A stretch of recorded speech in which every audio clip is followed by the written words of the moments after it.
Hello everyone, welcome back. Today we're going to be doing another tier list ranking, this time of AMON AMARTH. Really, they have a very strong discography. I mean, really, no bad or weak albums at all, hence why there's only 3 tiers, because, you know, all the albums are good. They're just very different degrees of good. So, let's go right into it. One Cent from the Golden Hall is the first one here, and it's a pretty solid debut. The obvious highlight here would be Victorious March, the nearly 8-minute long epic that has way more streams than any of the other songs on the album. But I do like the opener, Ride for Vengeance. I think that track is pretty cool. The Dragon's Flight Across the Waves is cool. Friends of the Suncross, Abandoned, the band's title track, AMON AMARTH, is really cool. Yeah, really solid melodic death metal album. We're going to put this in B tier. Up next we have the Avenger, which is a slight improvement, I will say. Not a huge improvement, but it's a noticeable one. I really like Bleed for Ancient Gods, The Last Pagan Blood. Metal Wrath is a pretty cool track. Legend of a Banished Man is a neat album closer. North Sea Storm, yeah, this whole album is good. So, and that's kind of an ongoing theme with AMON AMARTH. There's really not any like super standout weak tracks on any of the albums, so that makes it very easy to listen to, because you just know that there's always going to be some sort of quality with every song. So I do like this more than One Cent from the Golden Hall, though. Coming up next, we have my personal least favorite AMON AMARTH album, but still a decent one. We got The Crusher, and the obvious standout track here would be Masters of War, in my opinion. As long as the Raven Flies is pretty cool too. A Fury Divine is nice. Annihilation of Hammerfest, Bastards of a Lying Breed is also a pretty cool song. Yeah, this is a decent album. It's not as good as, you know, other albums we've get into in their catalog, but, you know, I think it's comfortable sitting at B tier, and this is kind of how I feel. Up next, we have Versus the World from 2002. This album is good. It's a lot of people's favorites, I've noticed, and I don't really feel the same. It's a good album, obviously. It's a very good album, but I don't think it's like the best of the best, in my humble opinion. Death and Fire is an amazing song to kick off the album, and my personal favorite off this album is Where Silent Gods Stand Guard. But really, you can't go wrong with any of the songs. Across the Rainbow Bridge, Down the Slopes of Death, Bloodshed, and The World Will Cease to Be. Even 1,000 Years of Oppression, which is my least favorite song on the album, is still not that bad. Yeah, Versus the World, we got our first A tier. Next up, we've got Fate of Norns, which you might recognize this album because it has The Pursuit of Vikings on it, which is one of AMON AMARTH's most popular songs. And it is a fantastic song. But the rest of the album kind of slaps as well. We got, you know, An Ancient Sign of Coming Storm, Where Death Seems to Dwell, Valkyrie's Ride, The Beheading of a King, Arson, which is a super cool song. Once Sealed in Blood is also a really nice track. Yeah, this is another good album. I think I like it over Versus the World overall, even though Versus the World has songs that I like more than some songs on Fate of Norns, but that's just how albums are. You gotta judge the whole thing and not just particular songs. Next up, we have With Odin on Our Side, and when I was listening to this, I originally thought that this would be an S tier album, and it almost is, but I feel like the other albums that I would rank higher outweigh this album, even though it is really, really good. Valhalla Awaits Me, Runes to My Memory, Asator, amazing 3 songs. Also, Hermod's Ride to Hell, Loki's Treachery Part 1 is really great. Prediction of Warfare is probably my favorite AMON AMARTH album closer. It's at least up there for me. It's really good, but yeah, this whole album slaps. I would say it's probably, yeah, I'd say I like it more than Fate of Norns. And then up next we have the classic Twilight of the Thunder God. Every AMON AMARTH fan knows this album. Everybody knows the title track from this album. Everybody knows Guardians of Asgard, which features LG Petrov of Entombed.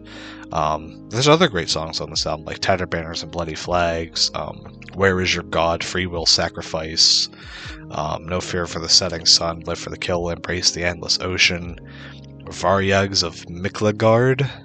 I don't really know the Norse pronunciations, so if I butcher things, I am sorry. But yeah, I think we got ourselves our first S tier. This is a really good album.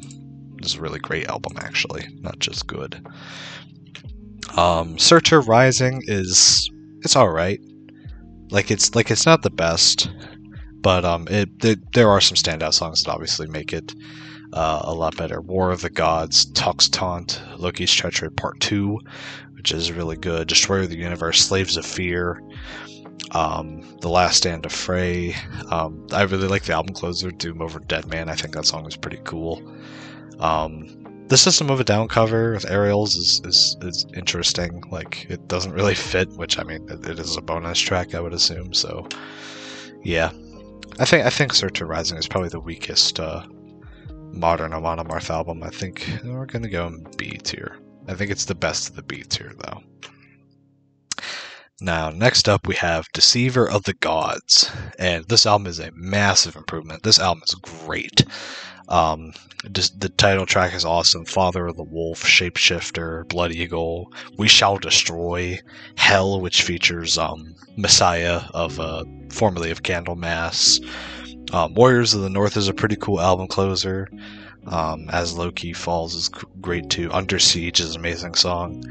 Yeah, this album is really good too. I would say this might be a hot take, but I think it's probably the best of the A tier. I originally was going to have an S, and I was going to have Twilight of the Thunder God in this swap, but I don't know. You'll kind of see where I'm going with this. So next up we have Yom's Viking, the first and so far only concept album by AMON AMARTH, which, I mean, the concept album format works. Like, the story isn't the easiest to follow. Then again, I wasn't paying attention to the lyrics, so. But yeah, this album is incredible. First Kill, Wanderer, On a Sea of Blood, Raise Your Horns, everybody knows that song. The Way of Vikings, At Dawn's First Light, Vengeance Is My Name, A Dream That Cannot Be, which features Doro, is really cool. AMON AMARTH knows how to pick a good guest feature for a song. Back on Northern Shores is an epic closer.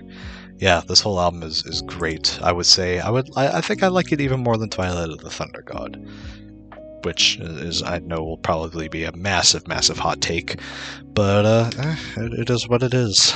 Next up we have Berserker from 2019, and from other people's rankings, people really did not like this album, and I don't really understand it, because this might honestly be my favorite AMON AMARTH album. It's hard to say, because I like a lot of their albums kind of the same. I like all these albums kind of the same in A and B tier. But yeah, Berserker, to me, it's just amazing. I don't know. I noticed they tuned higher on this album than other ones. Like, they play in C standard and like drop A sharp instead of the normal B standard and drop A that they use for their normal albums. So I think that kind of helps it with sounding more melodic, because, you know, AMON AMARTH is a melodic death metal band at the end of the day. So yeah, I really like Fafnir's Gold, which the intro suspiciously sounds a lot like Metallica's Battery. I don't think they ripped them off or anything. It's just a coincidence. Crack the Sky is really cool. Shield Wall is probably my favorite AMON AMARTH song of all of them. It's really great. Valkyria, Raven's Flight, Ironside, the Berserker at Stamford Bridge, where once again we can set our sails. Yeah, this whole album is amazing. Really good. I'm also probably biased because this was the first album that came out when I got into AMON AMARTH. So this was like the first new album to be out. So yeah, and then we got the latest album, The Great Heathen Army, from last year, and this album is really awesome too.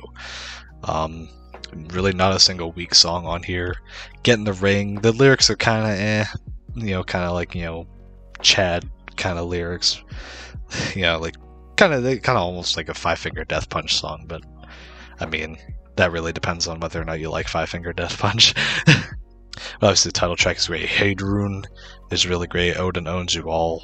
Dawn of Norsemen. Saxons and Vikings, which features Saxon, the legendary heavy metal band, is awesome too. The Serpent's Trail is a really cool album closer. Yeah, I would say, I think this is the ranking. Great Heathen Army in S tier. This is kind of what I'm feeling right now. So, yeah. So I tried to make an even tier list ranking. I think this is as fair as I can make it. Because, I mean, really, Amon Amarth does not have a single weak album, so you can really start anywhere with their discography and you'd have a good time. So, yep, that's really all I have today. Thank you all for listening and watching, and we'll see you in the next one.